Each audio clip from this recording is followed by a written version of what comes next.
Get ready because we're celebrating 5 incredible years of the Main Health Show. It's more than just a hair show, it's a platform where we dive into topics that truly matter, just like your favorite barbershop or beauty salon. We cover a wide variety of issues that impact each and every one of us. Join me, Stephanie Anderson, host of the Main Health Show, as we celebrate 5 years of empowerment, education, and inspiration. Don't miss out on the incredible insights and transformative conversations that await you on the Main Health Show.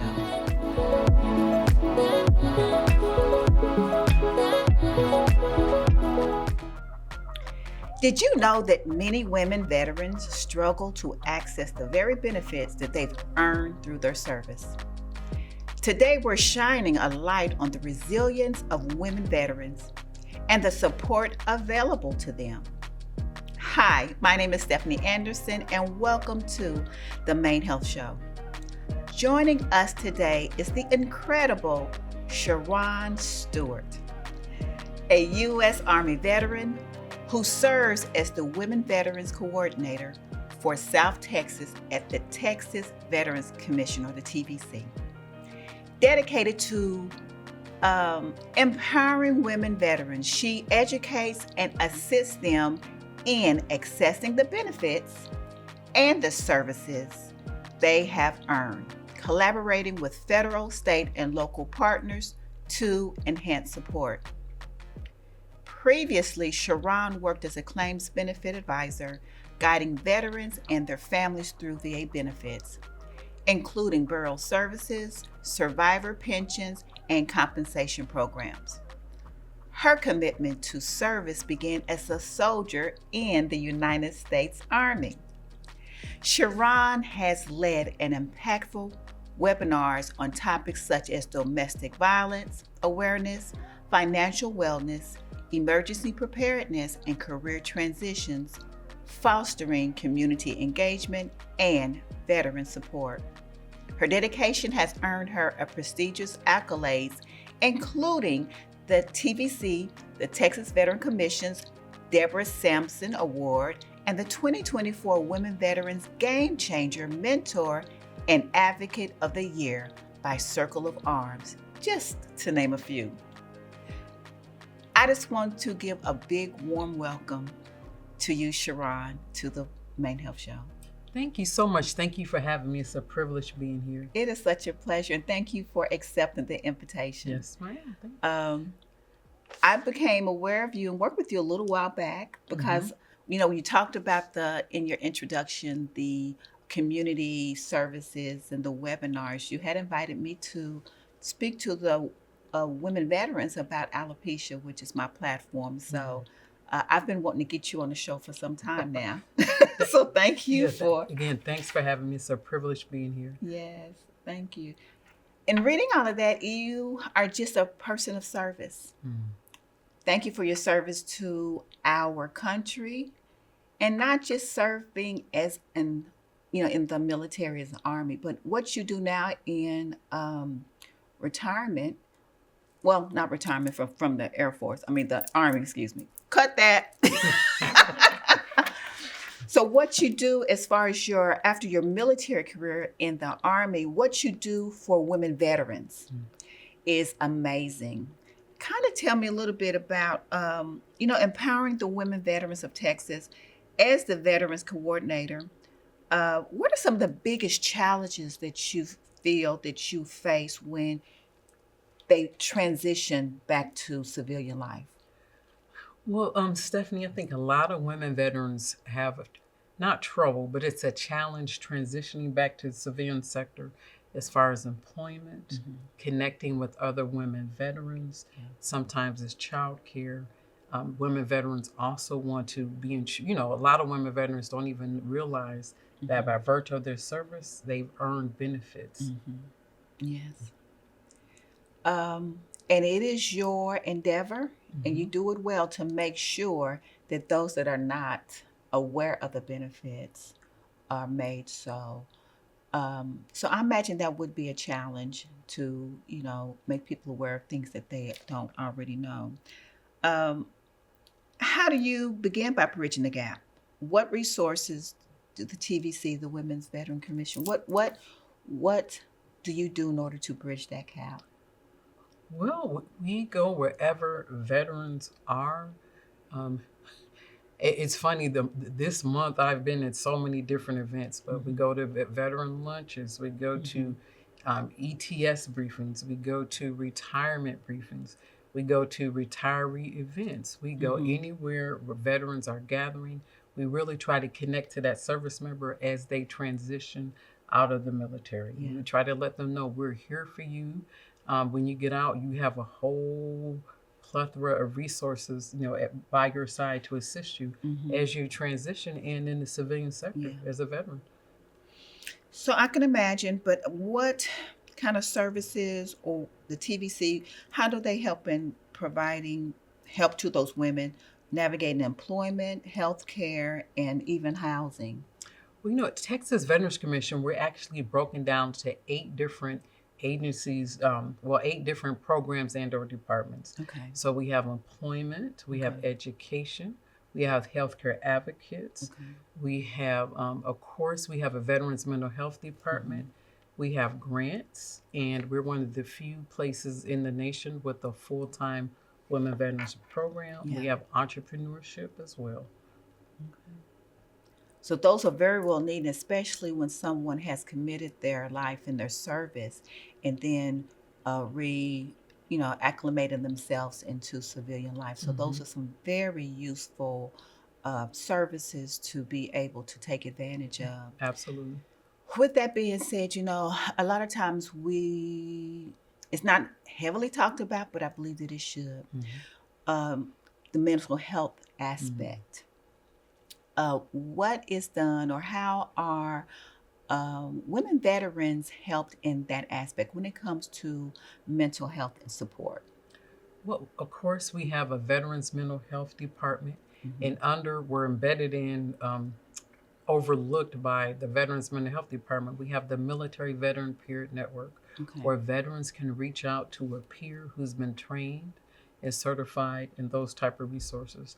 Also, as a program, we also like to do a lot of webinars regarding mental health, military sexual trauma, just any way we can help empower women veterans and get those benefits to them. Yeah. Yes, ma'am. One of the harder things that I believe a lot of women face and maybe are not so open to share, but can be very difficult to deal with, is the sexual trauma or something. I know that you've had webinars and different things to support. What are some of the things that are done to help give a voice to the victim and to help them through that process after?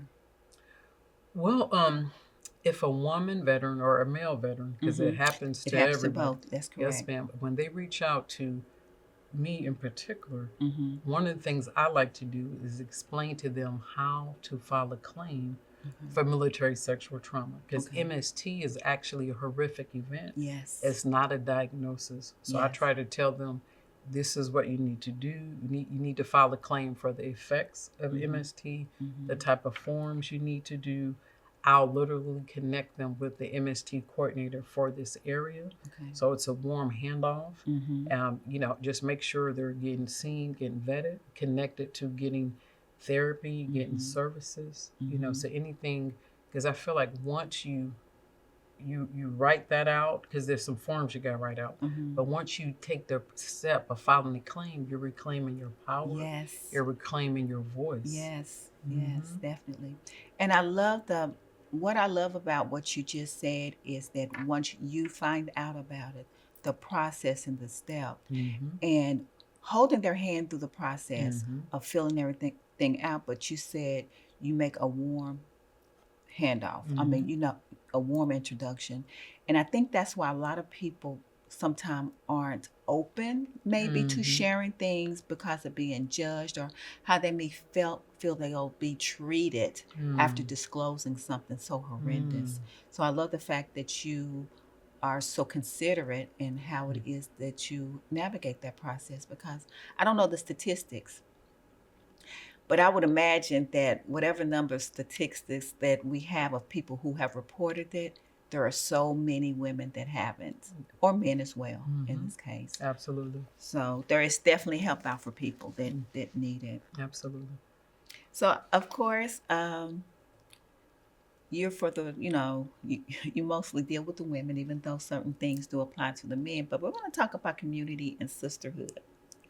Finding a supportive network post-service is crucial. Absolutely. How does the Texas Veterans Commission foster a sense of community and connection amongst women veterans? Well, here in the state of Texas, June 12th is Women Veterans Day. Okay. For the last several years, we had some phenomenal celebrations highlighting women veterans. Yes. And if a woman veteran connects to me, I will connect her with a list of women veteran groups that we have here in the area. Yeah. We're very fortunate to have some phenomenal women veteran groups. Yes. I know these women personally, so I know that these are women veterans that I'm not the gatekeeper, but I feel like I can trust my sister veteran too. Yes. You have groups like the Pink Berets. Yes. Friendship is a New Pretty Too. You have Woven. Mm-hmm. There's a lot of services out there and endeavors. So there's a lot of wonderful groups here for women veterans to connect to be involved, to be heard, to be seen. Yes. You know, Women Veterans of San Antonio, that's a phenomenal group. Yes. So there's a lot of groups where there's peer groups where women veterans can discuss trauma, but they'll do something fun like equine therapy, culinary therapy, community service projects that just meet and go to lunch and hang out and go to the mall. Yes. So yes, ma'am, there's groups here for women veterans to connect to be empowered, to be seen, or just hang out and have fun. That's important too. Yes. That's definitely important too. And in your intro, you had received an honorary accolade from one of the organizations. I think you just meant kind of talk about that. Yes, Circle of Arms. That is a nonprofit group here in San Antonio that's absolutely wonderful. Yes. I'm very, very proud of the young lady that's in charge of that group. Her name is Larissa Moran Martinez. Okay. And she actually is part of, she was part of the advocacy to have September 30th recognized as Vanessa Guillen Day. Oh, yes. Yes, remember that story. Yes. So she did a lot of behind the scenes, but Circle of Arms, one of the initiatives that they have now, they're actually providing transportation for people who have to do what's called a CMP exam. So if you're filing a claim for a behavioral health concern, they're actually providing transportation there and back. And I think that's absolutely phenomenal. So that, if you might get just reliving some of that can be painful. So you're going to have a buddy, to assist you with that. Yeah, I love that. And I wasn't aware. I've heard the name of the organization. And for those who may not remember, it's a Texas story of Vanessa. Very devastating. So it's very good to have people who are really vigilant and making sure that there are different things available to those people who need it. Absolutely. So that's good to know. Absolutely. Yeah. Talk about your personal mission just a little bit. What inspired you to take on the current role that you serve, and what impact do you hope to make I know you've done a lot, but what impact do you hope to make at the TVC, the Women's Commission? Well, my personal mission statement is to educate, equip, and empower my sister veterans. And I actually took on this. I actually started off as a women veterans coordinator. This was a volunteer position. And I actually felt like, that might be kind of fun. Just seeing like what could we do? What is this about? And when this position became available as a volunteer spot, I think I was the only one who applied to do it. And I was just like, wow. So I was really fortunate to be able to get in the ground level, so to speak, of this role. We had a phenomenal person filling this. Her name was Anna Baker, and she covered the entire state by herself. Wow. Yeah, so she was doing that. So she was a trailblazer. She's a true trailblazer. But so I just got involved. I thought it might be something fun to do. And we have our charter, our left and right limits, as I like to say. Okay. But we've been fortunate, not been able to create our roles, but just we've been able to do stuff that we love doing, helping the women veterans community. Yeah. And making such an impact doing it, Thank changing you. lives, and um, having been able to experience personally by being a resource Mm-hmm. for some of the women that you serve was a great honor to me.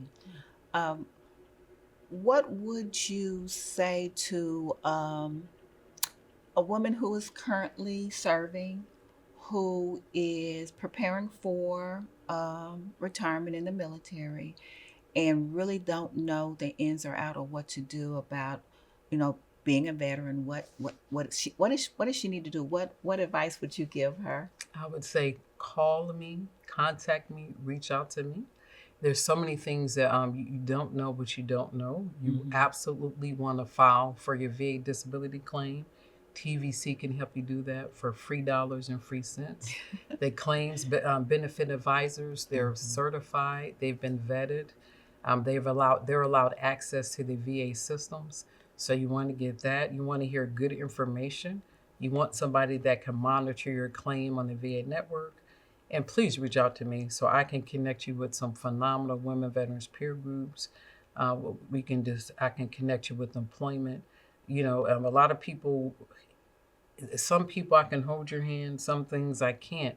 But a lot of people like to connect with me, then just do follow up. Mm-hmm. So I can say, have you done this? Have you done that? But yeah, TVC is here for you as you transition and after you get that DD 214. Yes. You have such a beautiful spirit and a servant's heart to help.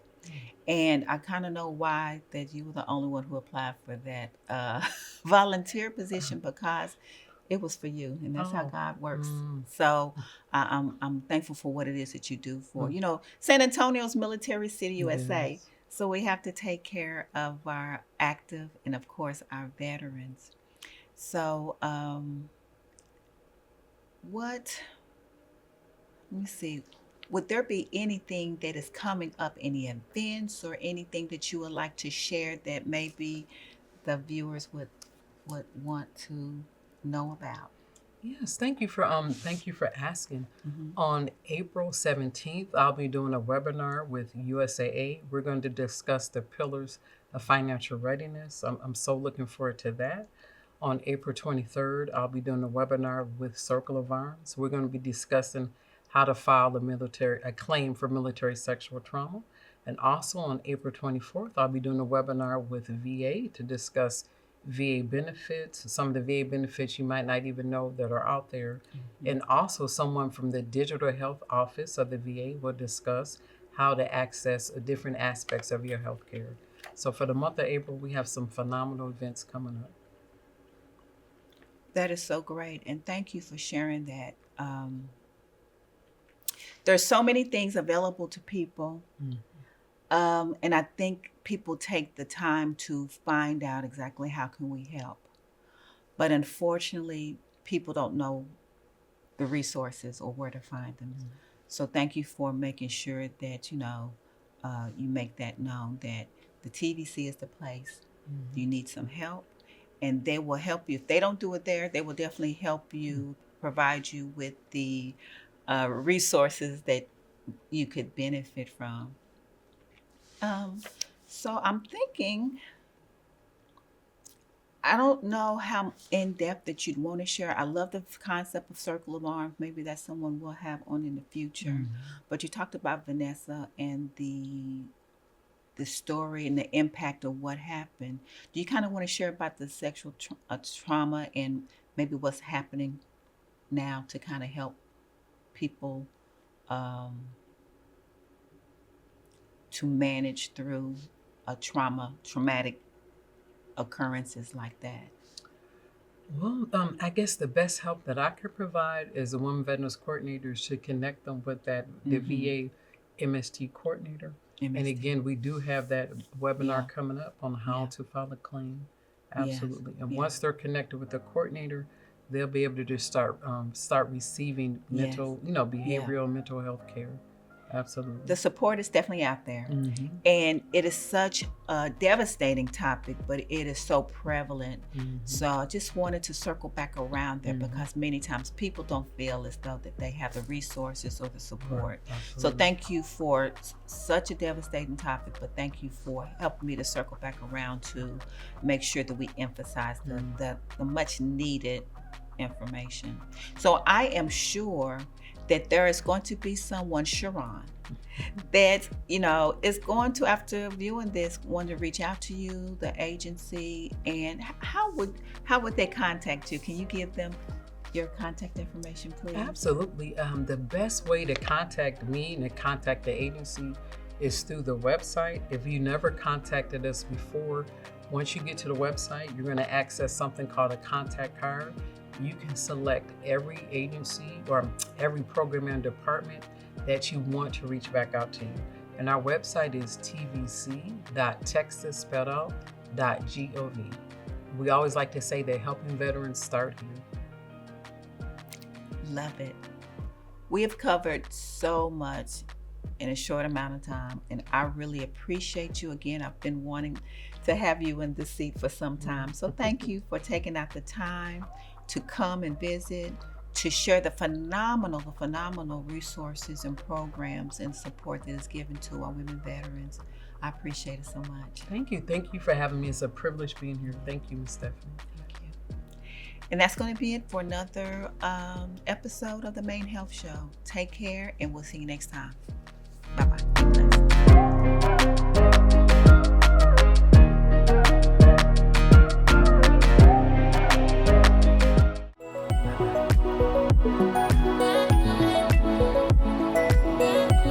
Are you tired of the misconceptions surrounding alopecia?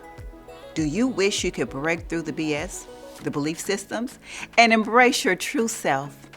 Introducing Alopecia Is a Thing, Breaking Through the BS by me, Stephanie Anderson.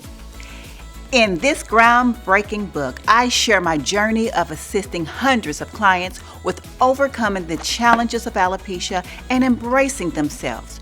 Through empowering stories and practical tips, I guide you on a path to self-acceptance and confidence. It's time to debunk the myths and stereotypes surrounding alopecia. It's time to break free from the constraints of society's expectations. It's time to embrace who you truly are. Don't let alopecia hold you back any longer. Join countless others on a journey of self-discovery and empowerment.